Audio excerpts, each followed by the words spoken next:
All right, Jeff, thank you for joining me here today. Honestly, thank you. This is an interview of mine that I've been looking forward to for quite some time, man. So I'm very excited for this one. All right, cool, man. Thanks for having me. No problem at all, man. Like I said to you before I started the recording, I got 5 questions, and the first question is actually going to tie into some of these other ones, but is when did you join Crimson Glory? Well, I didn't necessarily join them. There was there was previous incarnations of the band before we decided on the name Crimson Glory. So there was one band called Pierced Arrow, and there was another band called Beowulf. And I was in Pierced Arrow briefly, Mm-hmm. but when we were in Beowulf, I think we had all of the original Crimson Glory members. But then after making some demos, we decided to change the name. So I didn't join Crimson Glory. I was in the band already when we decided on the name. Yeah. I looked up Crimson Glory and I saw Pierced Arrow. Wikipedia has your thing a little bit incorrectly. That's why I wanted to ask you about that before I do Yeah, anything. 'Cause they said you joined after Pierced Arrow was the name, and so um, yeah. what's up, I sir? guess the thing I guess the thing with that is anybody can edit it, and so you might get inaccurate information here and there. Yeah, for sure. But I coming, mean, I joined Pierce Era. That's the band that I actually joined. yeah, yeah, So they had it written down as you joined Crimson Glory. And I don't know, I didn't really find that easy to believe because I've talked to the last interview I did, or 2 interviews ago, was with Paul of Gods of Centaurus, and he was telling me that oh yeah, Jeff was there from the very beginning and everything else. And so when I looked it up on Wikipedia, I'm like, this doesn't seem accurate. yeah, it's not. Yeah. But talking about Pierced Arrow, tell me about the name change to Crimson Glory and how that came about. Well, we went from Pierce Arrow to Beowulf Mm-hmm. before we went to Crimson Glory. So we had like a little home studio, and we were making demos, and I think it was mainly I think it was Ben and Dana were sharing rent duties on this place.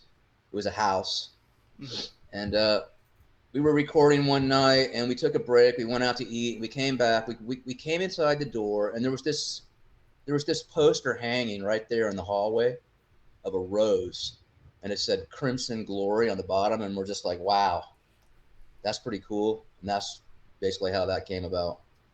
Yeah, It was that it was a poster. A crimson glory is actually a type of rose. that is something I never knew up until now. Yeah, I've known about you guys for quite a bit of time. I've been yeah, DJing for only 2 years, but I've been a rock and metal fan for a while. And so I was talking to way before I interviewed Paul. I was talking to my buddy Scully from Seasons of the Wolf, and he was talking to me about you. He said Crimson Glory. I'm like, Crimson Glory, isn't that like the really big band from like the '80s that was on Roadrunner Records and everything else? And he's like, yep. I'm like, wow, that is crazy. yeah. And We were. So my other band, Gods of Centaurus. Before that, we were Dark Matter, but we are actually rehearsing at Scully's. yeah, he was. He's got like a big sound stage, and we were actually rehearsing there at his facility. But anyway, yeah, we know him really well. Yeah, Paul had a lot of really good things to say about Scully when I talked to him. Yeah, Scully was telling me that with Gods of Centaurus, that you guys actually wrote some music, rehearsed over there, and stuff like Yeah, that. That's awesome, man. cool. Yeah, it was pretty cool. For sure, bro. For sure. Um, and you mentioned Gods of Centaurus, and I think I'm only asking one question about Gods of Centaurus since I wanted to make this a little bit more about Crimson Glory. That's fine. But the question I have for you is, knowing that you're in Gods of Centaurus, how did you get hooked up with the band? So I can kind of encapsulate how it all started. We're all friends. Number one, everybody that was we started out as Dark Matter, Mm-hmm. and the drummer Jesse Rojas, he actually came up with the name Dark Matter, and he's kind of the guy that kind of like handpicked us all. if you want to call it that. Yeah. And so basically, he formed the band. He came up with the name of the band. And then, ironically, we recorded a couple things. We recorded a couple CDs under Dark Matter, and then ironically, he parted ways with us, or and vice versa. And we changed the name. We decided to change the name because we were putting out a new CD. It was going to be the third Dark Matter CD, but we decided let's change the name of the band because there's too many bands, and there's just Dark Matter is just a very common term name. Yeah. There's a handful of bands called Dark Matter already. There's like a woodwind band called Dark Matter, and then there's Makeup. So it's just like when you Google Dark Matter, it's like it can get very confusing. So I had a song title called Gods of Centaurus that was going to be on Dark Matter's third CD. Mm-hmm. And one of the guys, it might even have been Paul, but he said, let's just call the band Gods of Centaurus. And I thought, wow, that's pretty cool. It's kind of unique. And the best thing about it is if you Google Gods of Centaurus, nothing comes up, no other bands. Nothing comes up but our band and our website. So I feel it was the right business move, Absolutely. honestly. No, But it's the same. We got it. But long story short, yeah, Jesse parted ways. We got a new drummer, super badass, GJ Gottsman. He's our new drummer, and then Paul's brother, John Beach, plays keyboards and sings. Yeah.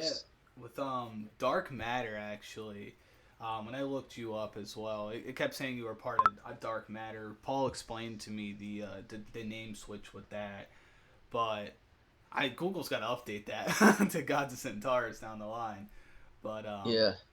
But yeah, that's actually awesome, man. Because Paul was saying that like Gods of Centaurus is kind of like this super group with all these like amazing musicians in one group, and obviously having you there, having him there, and I didn't get a chance to really speak to anybody else from Gods of Centaurus, but besides Right. You and him. But Right. he was telling me a good amount of history about his musical career and how it's gone, and it's interesting, man. It's actually awesome because the music, again, that was also introduced to me by Scully years back, Gods of Centaurus, and Right. he's like, you like the heavy stuff, so he shot me over that, and yeah, I really liked it, man. It's actually Cool. really good. You guys, Oh, cool. Glad to hear it, man. of Always course, glad to have new fans. absolutely, And I'll clarify one thing. I mean, it's not like we call ourselves amazing. You know, I think there's some amazing players in the band, but I mean, we're all humble guys, and we're all down to earth, and we get along great. And we've all been friends too for a long time, so that helps. It's like that goes a long way. When you're down to earth and you know each other, that can go a long way for as far as longevity absolutely. for a band.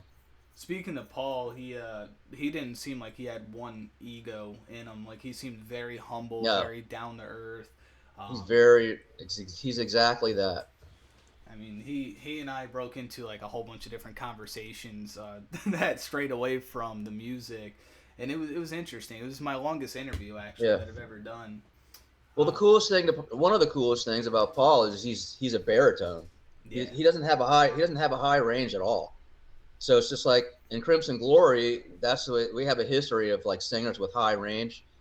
In this band, in the Gods of Centaurus, he's a baritone, so it's just like it's a totally different vibe. It's like I try to create a different vibe on intentionally because we only have one guitar player, not two.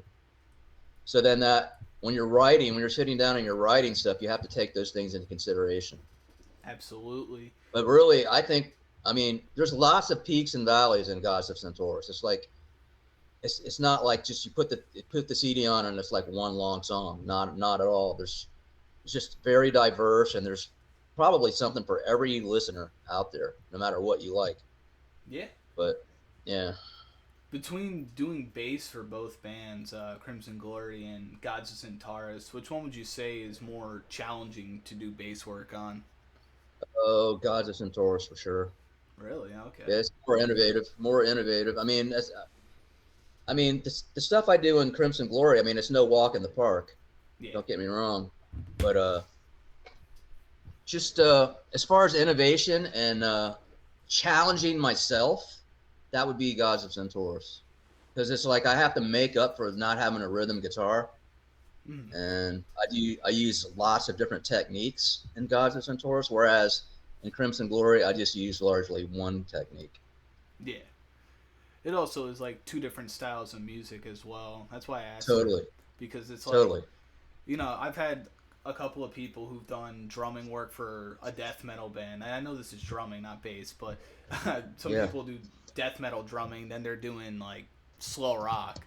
And yeah, I've actually had people turn around and be like, "Oh, the slow rock stuff is harder." I'm like, "How? You're banging the drums in the death yeah. metal." They're like, "Oh, because it's harder to adjust to the tempo of the song."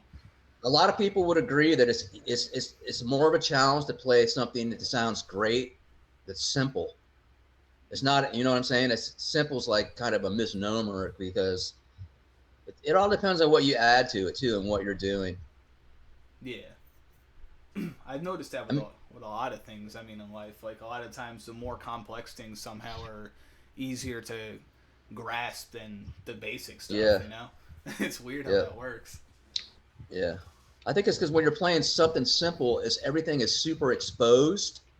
So if there's flaws, it's very evident. If you're playing something that's really busy and there's flaws, it's not as evident. Yeah, Of course, of course, the goal is to not have any flaws, but a lot of bands they fix every single flaw in the studio, and it tends to sound like homogenized, yeah, and we try to steer away from that. We try to keep it like organic, especially Gods of Centaurus. yeah, The sound is like you want to hear it sweating. You know what I'm saying? You want to hear like just like envision a band sweating their ass off. You know, just getting down and playing. yeah. I definitely sees with some projects of my own. I can't sing, but I've made attempts at trying.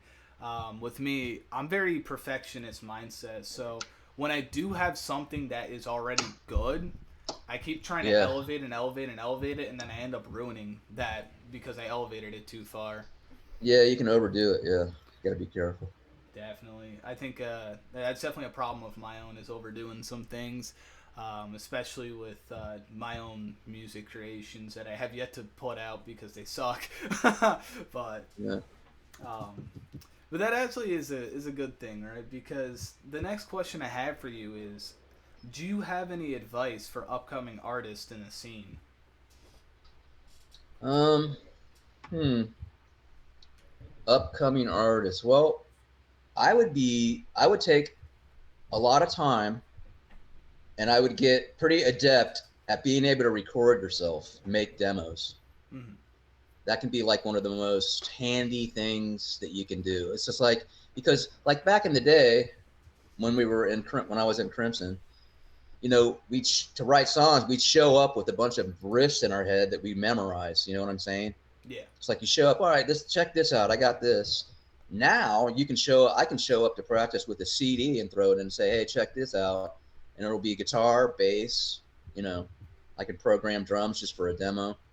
yeah, So I would say that's the most handy thing to do as absolutely. far as like starting out a new band, being able to record yourself and make demos of your songs. And if it turns out that you do use a real professional studio, those can be costly. So if you know what you're going to do before you go in there, you're saving thousands. Yeah, absolutely. Yeah, I've they're definitely expensive, man. These studios. Yeah, Scully and I had a conversation about that. Like they wanted, I forgot who hit them up years on years ago, but a bigger label or something hit them up, and they wanted like I think like 200 grand to record like I think it was an EP, and he was like, that's no way, man. yeah, that's a little steep. That's definitely for sure. Um, but also the other part of advice. Do you have any advice for bands trying to get their names out there a little bit as well? That I mean, there's such an overflux of bands, Yeah, and that's partially because of what I just said. Is you can invest a couple grand and you can be recording your own stuff. So you have these people that don't even have bands recording full CDs, and then putting the stuff out. So it's just like there's so much competition. Yeah. out there. So as far as advice about getting your own name out there, it's really tough. You just have to. There's a lot of good books on that very subject, to be honest. Yeah. Um, on that very subject, people that know way more about it than I do, as far as self promotion, all the ins and outs, and all. I can't really offer that great of advice because honestly, I don't have time. I don't have time to be in two bands and then sit there on a computer all day and promote each band. It's like I rely on other people to do that and to help me, honestly. With So I might not be the right guy to ask for advice on how to do that. yeah. So I'm just giving you my honest take on that. Yeah, for sure.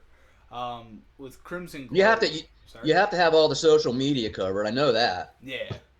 TikTok, Instagram and Facebook and all that. Having all those bases covered, that's the big help because it reaches so many people. Yeah.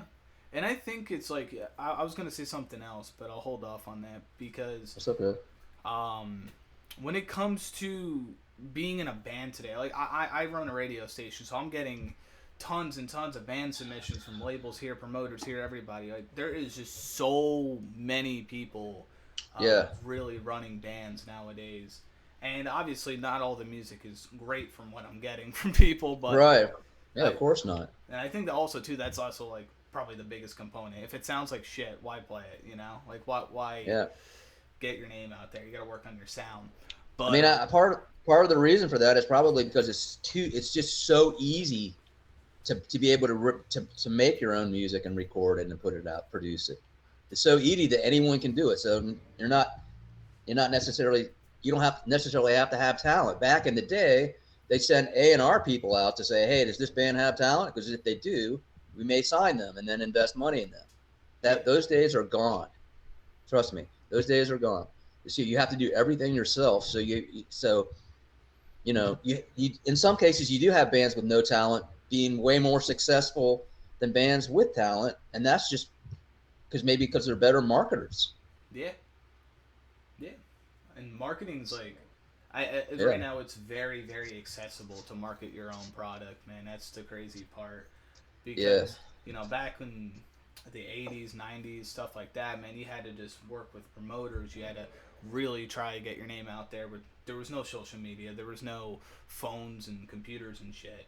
Now that there's that, I mean, I've literally watched like a band grow from zero to thousands of followers and tons of gigs and everything else around, and just by marketing yeah. themselves. Right. And it's crazy because it's also too, it's like the thing that's interesting about like all these different social media avenues and everything is it's helpful, but it can also like be hurtful at the same time depending on how you use it or where your algorithm, I guess, goes to, because the algorithm is really what pushes you everywhere. Right. So it's obviously dependable on person to person, but you know, Yeah. in short, I guess it is a hell of a lot easier nowadays. Um, Yeah. you mentioned having a team come over and getting signed, and from what I researched, you guys were signed to Roadrunner Records, Yeah. and I mean that's gigantic, man. Like I'm a big fan of a lot of the stuff they have on there, especially Typo Negative when they were Yeah. on Roadrunner. So being on that big of a label and being able to travel the world, I imagine you had a lot of experiences touring with some really high prolific bands. And if so, Yeah. which bands did you tour with over the course of your career? Well, here's the thing. We never really, when we were in our younger days, we never really played like cover songs. We did for a brief period of time, but then once we started writing our own stuff, we made demos, of course, and then we were Crimson Glory by that time. We changed the name, and we sent the stuff off, and it got into the hands of this guy named Metal Mike. He's in Europe. Mm-hmm. I guess he's like a Dutch guy, and he's like in circles of musicians over there. He's like really big as far as helping bands get signed and that sort of thing. But anyway, long story short, when he heard the demo, he did, for whatever reason, he didn't believe that it was us playing the music. He couldn't believe it. So he actually flew over here from the Netherlands, came to our warehouse, and stood there and watched us play the songs. And then that's ultimately how he became convinced. And I guess he went back and reported, hey, yeah, well, these guys they can play this stuff. And then that's basically what facilitated us getting signed to Roadrunner. Yeah, yeah, that's Yeah. awesome. And So then, like, back to your point about what bands we play with. I kind of went off on a tangent there, but anyway, we never really played anyone else's songs. So then, once we did get signed, we hadn't played a lot of live shows, hardly any. mhm. So we went from writing songs and practicing songs in our warehouse to opening for Metallica Jesus, and the Scorpions. wow. So we totally just like went from A to Z, so to speak. Yeah, yeah. Yeah. The what was the experience like working with Metallica? They're my favorite band personally, so I would love to hear Yeah. your experiences with them. I like that Ride the Lightning. I wore that one out. I think that's my favorite Metallica record. But anyway, um, honestly, I think we met them, but I don't really recall anything uh, remarkable about meeting them. They were nice and everything, but Yeah, it's really the bands that to me, just my personal experience, the bands that are the most stuck up are the bands that aren't really that big. yeah, Yeah, so all of the bands like Ozzy, he was super cool. We opened for the Scorpions, Queensryche. The guys in Queensryche were pretty cool. Um, and then we opened for Metal Church. Uh, I'm trying to think of other bands. yep. What's the band with the bass player? Hang on a second. I can't think of the name of the band right now, but I think the bass player is Joey Belladonna, something like that. I can Google Um, that. I do know the name. I'm blanking on it myself. I can't think of the band's name. I'm having a brain for it. But anyway, we toured with them. We toured with Celtic Anthrax. Frost. Yeah, Anthrax. Yeah, that's the one. So we played shows with Anthrax. We played shows with Celtic Frost. A lot of people, really. I mean, Yeah, some big names. Some big names. you listed some pretty huge names right there for sure. Um, Yeah. I definitely agree with your point where you said it's not usually the bigger bands that are stuck up. It's usually the ones with like way less exposure. Yeah. I've had an interview. I'm obviously not going to drop the band name, but I talked to them and they were just super stuck up. They thought Yeah. like everything they made was gold and they were like God's gift to music. And I was like, Right. man, you guys have been going for 15 years and Right. yeah, the rest is history there. It's too Um, bad. and it sucks, man. I mean, Yeah. egos ruin everything. It doesn't matter if it's Oh, music or radio, everything. trust me. Trust me. We know that. Yeah, Yeah. yeah. Egos just there's yeah. There's always just like that one guy that thinks they're better than everybody, and then the whole thing just goes kablooey. Yes.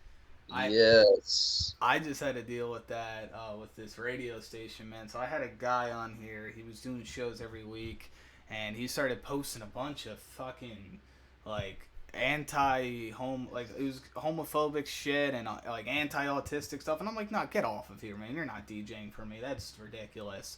And Yeah. this dude had a giant ego, and he went on a tangent saying right before I got rid of him that, oh, my reach is gonna come in and they're gonna hurt your station. I'm like, you don't have a reach. I gave you a reach, man. Goodbye.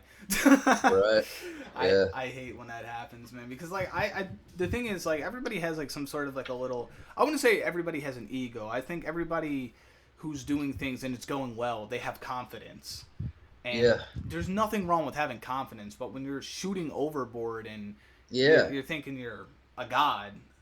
Yeah. Nah, There man. actually there really is no such thing as a superiority complex. Yeah. It's just like it's an illusion. It's just like if someone has that or the illusion of that, they're just trying to make up for feelings of inadequacy. Mm-hmm. Like you said, they're trying to like make it big, make themselves larger than what they are. Like they have a an inflated sense of what they are to try to make up for what they feel deep down they lack. Yeah. I And mean, I don't want to go into any more philosophy or anything. Sorry, but no, you're good. that's just my take on that whole ego superiority thing. I like I said in the beginning of the conversation, we're all down to earth in both bands. We're all down to earth, and that goes a long way. I mean, if you have a reputation for having someone who's got an ego and treats people like shit, that's it reflects on the entire band, not Yeah, just the one person. absolutely. And No, there's that band with that guy in it. This is what he did the last time. And then it's just like it's just not good for business. It's not good as you know a business decision to keep that. yeah, and I mean that also goes with me with like interviews and stuff like that. Like, not it's not all the time, but here and then, if I really liked having a band on and everything resonated well, I would want them on for the second time, like maybe a year or two later, just to catch up with them, see what they're doing. If I Yeah, get a band who's not enjoyable to talk with, I mean, at that point, you got one interview and that's it, man. yeah, yeah. That's definitely the big part. But speaking of Roadrunner Records, I interviewed a band last week with the singer. His name was Gregory Hill, and he was in this band called Damage. Do you have any recollection of Yeah, Damage? actually, I mean, if it's the same damage that I'm thinking of, they were signed to our very first record label, which was Par Records. Yes. Par Records was a local label. It was, I think, in Dunedin, Florida. It's kind of near us, but it was a small kind of a mom and pop label. And I remember those guys being on it, and us, and Sabotage. There's probably a couple more, but I don't remember. But I remember the name Damage, and I'm amazed that they'd still be together. They're still together, like you're saying. They aren't. So the lead singer is part of a whole new band called Skeleton Crew now. Uh huh. But when he told me that, and he brought up Roadrunner Records, and I stopped him in his tracks. So it's like I'm interviewing a band that was on Roadrunner, and I'm like Well, Crimson. let's see. Did he have good things to say or not so good things to say? I think he just vaguely remembered you guys. To be honest, he didn't. Uh huh. He was like Crimson Glory. He goes, they sound extremely familiar. He goes, I'm gonna look into them after we get off. Yeah. So I'm pretty sure.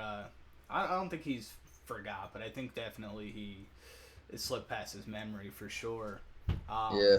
but yeah, I mean that was interesting because they told me a bunch of stories. He told me a bunch of stories rather. With he toured with Motorhead and did stuff with them as well, and he had a whole bunch of different things to say. And I found Yeah. that just really interesting that you know you guys were basically connected together in some sort of fashion. Right. Yeah. Well, I mean, now that you mention it, I should probably interject that. Yeah. So Roadrunner was not our first label. Our Mhm. first label was Par Records, but we were not on that label very long. He licensed us out to Roadrunner. We had signed with this guy. His name Dan Johnson, Yeah. cool guy, and he licensed us out to uh, Roadrunner. Yeah, I think that was also the same story from Damage. They said they signed with Par and then they were quickly moved over to Roadrunner or something. Right. He, So he, it'd be he basically the same sequence of events. It seems. yeah. Which, I mean, that's another crazy thing. I'm saying, man, this world is very small in some sort of capacity. Like, everybody's got to know everybody from somewhere, Yeah. man. Yeah. But, yeah, and the other question I have, which I think is like my final written question here, is I know you came back from I believe like a European tour. That's Yeah. what Paul was telling me. Yeah. Tell me about that. How did that go? Well, excuse me. So if I backtrack a little bit here, the idea to resurrect the band Crimson Glory came kind of like around 2021, 2022. So we had played the Scandinavian. We had toured Scandinavia, all the Scandinavian countries, like back in 2012, Mhm. with the singer who is now in Queensryche, Todd Latore. Shit. Right. So, long story short, we come back from that tour, and YouTube videos surfaced of Todd singing for us. I guess Queensryche was having trouble with Jeff Tate, their singer. And one thing led to another. I guess Todd got an offer from them. And right around that same time, we were supposed to be writing new songs for a new album, Mm-hmm. but we had one guy that was a no-show, and that was getting old. Yeah. And we were all getting frustrated about that because it's like we're showing up to write songs, and then, if you have one guy that's not into it full on, it's like kind of like an anchor, and it's just discouraging. It's very discouraging. Mm-hmm. So that was at the time. That was at the point where I said, "Screw it! I'm just going to do my own thing." That's kind of where I got in dark matter. Started doing just something else. And kind of just kind of just, I don't know, gave up a little bit on Crimson Glory because it's just one of those things where you get momentum and then someone pulls the plug. They got problems, or there's some kind of issue Yeah. where the plug is pulled. So anyway, we fast forward from 2012 when all that happened, and we had this Greek singer that sounded a lot like our original singer, and we tried to, you know, co-write some songs with that guy, and it became weird because uh, there's just a lot of weirdness going on because he didn't live here, so any meeting that we had was like a Zoom meeting. You know what I'm saying? Yeah. And he had a manager, kind of like a go-between, who literally wouldn't allow us to talk to this singer without him there. Yeah. So that became weird. And then the guy was taking our songs and he was chopping them up and editing them his own way, and we're just like, nah, this ain't gonna work. So anyway, we parted ways with that guy, and then we got another guy. I found the current singer we have for Crimson Glory. So anyway, back to your original question. We made a couple demos. Well, actually, actually recorded a few tracks for the album, for a new album. That's what we did, Yeah. and we got signed based on that.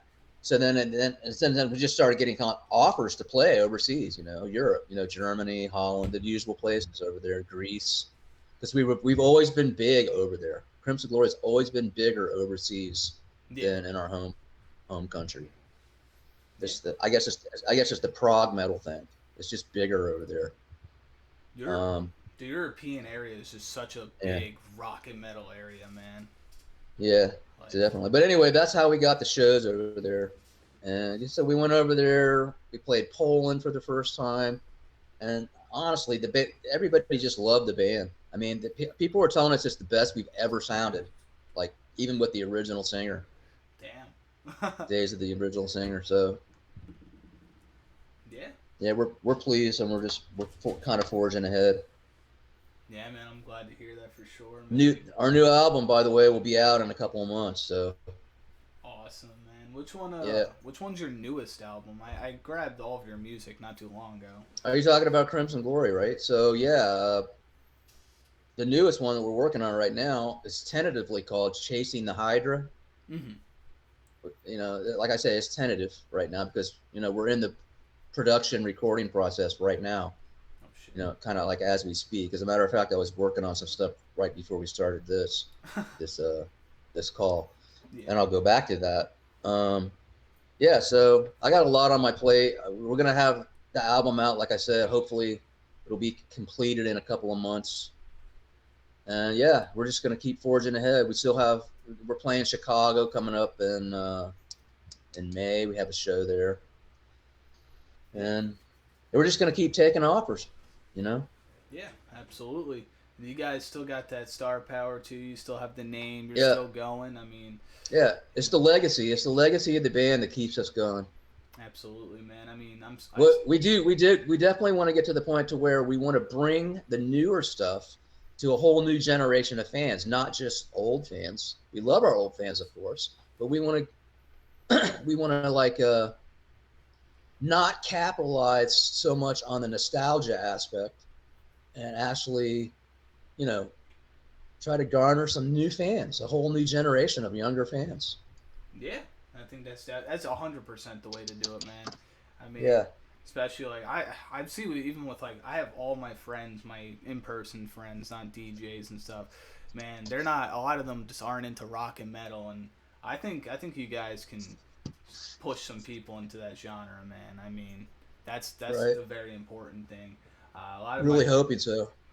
my friends are like, "Oh, how do you get into this?" Because like Man, I listen to everything. I'll listen to things from like basic, soft, classic rock all the way up to extreme Yeah, death metal.